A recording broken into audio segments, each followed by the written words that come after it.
Assalamualaikum warahmatullahi wabarakatuh. Saya Nur Fadila dengan NIM 2106035010016 dari Pendidikan Sosiologi A. Fenomena bunuh diri Emile Durkheim. Emile Durkheim sendiri merupakan ahli filsuf dan sosiolog Prancis ternama yang dikenal sebagai tokoh sosiologi klasik. David Emile Durkheim lahir di Epinal pada tanggal 15 April 1858 dari keluarga Yahudi. Dalam penelitiannya, Emile Durkheim menggunakan pendekatan empiris yang digabungkan dengan teori sosiologi.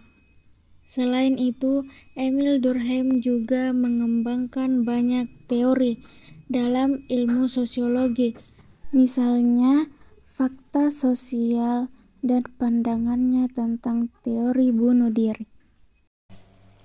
Bunuh diri merupakan fenomena sosial yang di luar dari diri individu. Menurut Durkheim, faktor di luar diri yang dipengaruhi oleh lingkungan masyarakat.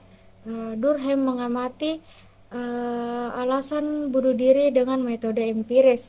Pengamatan Durkheim pada kasus bunuh diri dilihat sebagai fakta sosial, bukan individu.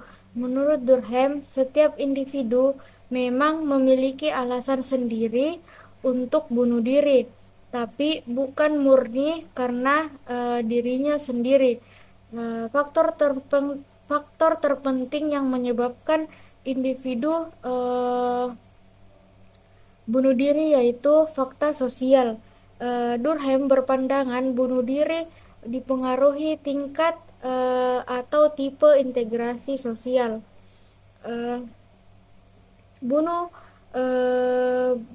Bunuh diri dalam konteks itu merupakan frekuensi fakta sosial yang ada di masyarakat. Tindakan bunuh diri dipengaruhi kesadaran di luar diri individu. Gejala sosial itu membentuk faktor bunuh diri.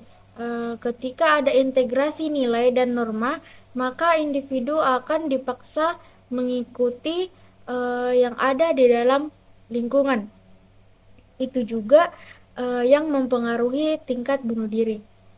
Pandangan Durkheim bisa diamati ketika memperhatikan hubungan jenis bunuh diri dengan dua faktor sosial seperti integrasi dan regulasi. Integrasi dalam artian ini adalah kuat atau tidaknya keterikatan antara individu dengan masyarakat. Sedangkan regulasi itu tingkat paksaan dari luar diri yang dirasakan individu. Menurut Durkheim, integrasi dan regulasi merupakan arus sosial di masyarakat, dan kedua hal itu variabel yang sangat penting karena saling berkaitan. Nah, terkait teori Emile Durkheim tentang bunuh diri, saya akan menjelaskan fenomena sosial bunuh diri dalam masyarakat dari pandangan Emile Durkheim. Dalam bukunya, Emile Durkheim mengemukakan bahwa ada 4 tipologi orang bunuh diri. Yang pertama yaitu egoistik. Bunuh diri ini disebabkan kurangnya integrasi seseorang dalam kehidupan bermasyarakat.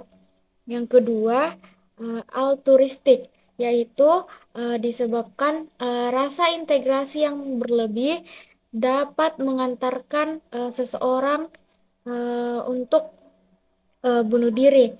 Kemudian anomik. Anomik ini disebabkan karena regulasi atau aturan-aturan norma yang lama tidak terikat lagi pada masyarakat. Kemudian fatalistik.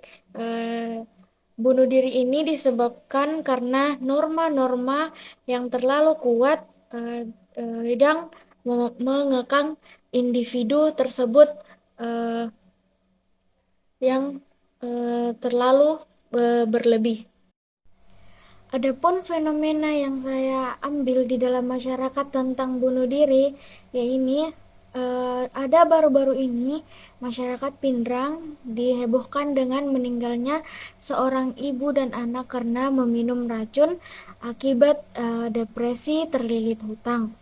Pada kasus ini masuk ke dalam teori Emil Durkheim pada fatalistik. Kenapa? Karena eh, ibu ini terkena tekanan norma dan eh, aturan yang dialami ibu ini sehingga ia bunuh diri. Eh, Fatalistik itu sendiri merupakan norma sosial yang bersifat mengekang akibat hilangnya tujuan hidup, tingginya sikap putus asa dan pesimis akan masa depan. Penyebabnya nilai-nilai kelompok yang bersifat mengekang sehingga timbul rasa takut, munculnya persepsi tentang masa depan yang kelam serta kebebasan yang dibatasi. Itulah tadi penjelasan singkat saya tentang fenomena masyarakat tentang bunuh diri dan kasus bunuh diri terkait dengan teori Emil Durkheim. Ia menyatakan bahwa bunuh diri merupakan fenomena sosial yang ada dalam masyarakat di luar dari diri individu. Sekian dari saya, terima kasih. Wassalamualaikum warahmatullahi wabarakatuh.